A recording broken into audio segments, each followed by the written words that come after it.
여러분 40년 만에 더블 딥이라.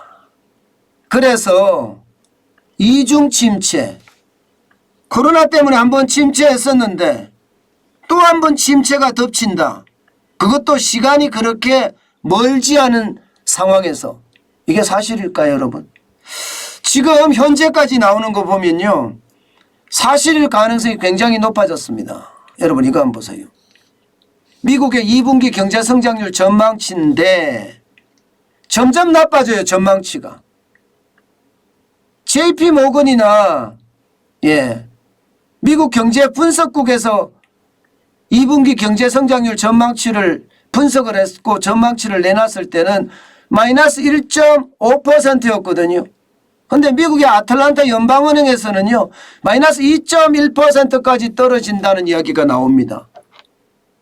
마이너스 2.1%까지 떨어진다는 이야기는 결국 말입니다, 경기 침체가 코로나에 이어서, 그러니까 2020년 3분기 4분기에 이어서 지금 또 침체가 된다는 이야기잖아요. 그래서 이게 두렵다는 겁니다. 게다가 40년 만에 더블 딥입니다. 40년이면 오일쇼크를 말하겠죠. 1차 오일쇼크가 1973년에서 1974년에 있었잖아요. 그 다음에 2차 오일쇼크가 1978년에서 1980년까지 있었습니다. 그러면 지금 불과 한 3, 4년 만에 한번 떨어졌다가 회복되는 듯 하더니 또 떨어지는 그런 결과를 가져온 거잖아요. 지금 딱 그 모양새라는 거예요. 그때하고 닮았다는 겁니다. 1970년대하고 닮았다는 거예요. 이것은 어떻게 생각하면 깊이가 굉장히 깊어질 수 있다는 이야기까지 하고 있는 겁니다. 여러분도 알다시피 오일쇼크 때 물가는 많이 올라갔던 거는 미국 같은 경우는 14%까지 올라갔죠. 성장률은 뚝뚝 떨어져서 뭐 1%, 2% 저성장밖에 못했고요. 그래서 스태그플레이션의 공포가 덮쳤을 때가 이때인데 바로 그때 1970년대와 지금 2020년대가 닮았다는 거예요. 2020년대가. 게다가 보세요, 여러분. 더블 딥의 공포 충분히 지금 보입니다. 그죠? 2021년 4분기에는 6.9%라는 어마어마한 성장을 했는데 2022년 1분기 1.6% 마이너스, 2분기는 마이너스 2.1%를 예상하거든요. 이대로 말입니다. 3분기까지 가면 3분기가 더 떨어질 수도 있어요. 그러면 이중 침체는 현실화되는 겁니다. 이중 침체가 현실화된다는 것은 여러분 어떻게 생각하면 우리에게 경제 위기라는, 그것도 한 번도 경험하지 못한 위기라는 그런 충격을 가져다 줄 겁니다. 왜냐고요? 이 지표를 한번 보시자고요. 지금 미국 연방제도 경제분석국에서 분석한 내용에 의하면 실제 경기 침체는 굉장히 빠른 속도로 지금 되고 있다, 이렇게 이야기합니다. 의회 조사국에서도 마찬가지입니다. 1965년 그리고 1984년 1994년 통화를 긴축했는데도 연착륙에 성공했다, 이렇게 이야기하는 제롬 파월, 잘못됐다, 이거 잘못됐다. 1965년만 하더라도 1965년이면 이때쯤 되나, 이때? 그 다음에 1994년만 하더라도 아마 이때쯤 될 겁니다. 이때 여기일 겁니다. 아마 이때 실제로 금리를 올리는데 경기는 연착륙됐다, 연착륙됐다, 글쎄요, 이렇게 이야기합니다. 왜냐하면 그때하고 상황이 다른 게 개인 소비 지출 물가 지수가 1984년도는 5% 아래예요. 5% 아래. 지금은요, 지금 6.3%입니다. 6.3%. 굉장히 많이 올라가죠. 굉장히 많이 올라갑니다.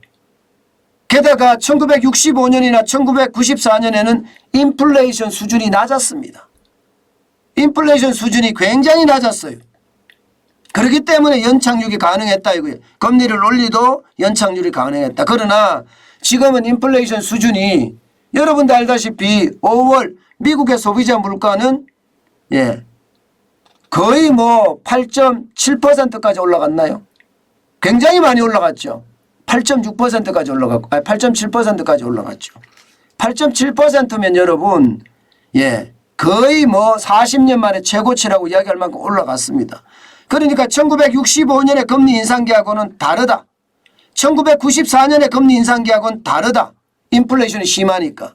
게다가 1984년의 금리 인상기하고는 다르다.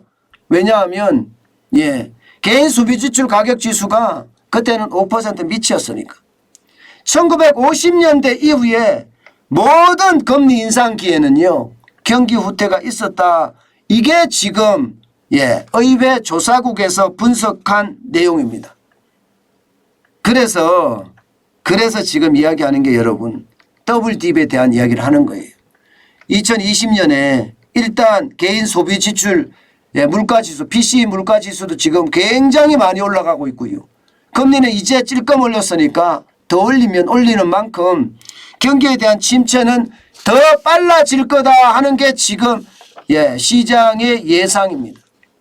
게다가 말입니다. 물가는 떨어질 줄 몰라요. 기대 인플레이션이 6.6%까지 올라갔습니다. 기대 인플레이션이 6.6%까지 올라갔다는 것은요.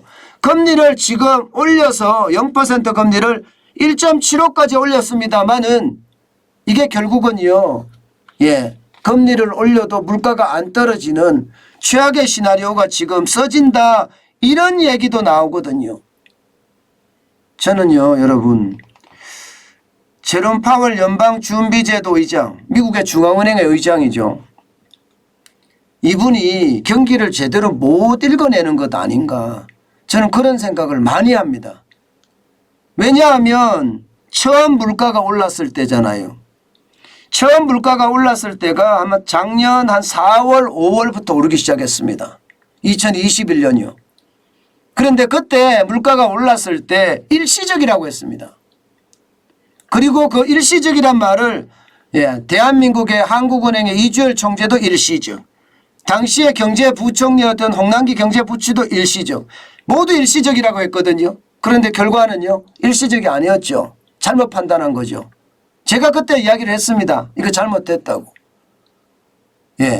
이게 내부 변수에 의해서 물가가 올라가는 것은 통제가 가능하지만 외부 변수에 의해서 물가가 올라가는 것은 통제가 불가능하다. 그렇기 때문에 물가가 낮추기 힘들다. 빨리 금리 올려야 된다. 아마 제가 그런 말씀 많이 드렸을 거예요. 그런데 지금 말입니다. 지금 제롬 파월은 계속 미국의 경기가 연착륙한다. 쉽게 말하면 조금 둔화가 되기는 하겠지만 위기로까지는 발전하지 않을 거다 하는 이야기거든요. 그런데 그렇지 않습니다. 지금. 연착륙보다가는요. 경착륙. 쉽게 말하면 한꺼번에 위기가 불어닥치는 복합위기가 올 가능성 굉장히 크다는 거예요. 지금 더 두고 봐야 되겠지만 금리를 올리는데도 지금 물가가 안 떨어지는 것은 경착륙의 가능성이 굉장히 크다는 거예요. 그래서 미국 의회 조사국에서도요. 이게 결국은 1970년대식의 어떤 더블딥. 한 번 떨어지고요. 또 한 번 떨어진다는 거예요. W도 W. 그죠? W처럼 한 번 떨어지고 또 한 번 떨어진다는 거예요. 근데 이 깊이가 얼마나 될지 아무도 모른다는 겁니다. 그래서 더 두려운 거예요. 이 깊이를 알면 그나마 대응 방법도 많이 나타날 거 아니에요. 근데 이 깊이를 알기가 참 어렵다. 이렇게 이야기하는 것이 지금 경영자들도 그렇게 이야기하고요. 실물 투자자들도 그렇게 이야기합니다.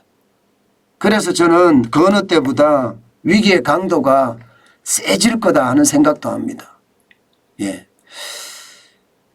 요즘은요. 전 세계 언론들이 보면 위기란 단어가 그냥 아주 쉽게 나옵니다.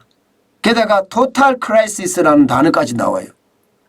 토탈 크라이시스라는 단어가 나오니까 이게 위기도 완전히 극박한 위기로 간다는 이야기잖아요. 저는 이럴 때 여러분들이 위기에 대한 대응책 반드시 한 번씩 가져야 됩니다. 위기에 대한 대응책이 없으면 말입니다. 이 위기를 극복하기가 굉장히 어려워집니다. 상황도 굉장히 안 좋아지고요.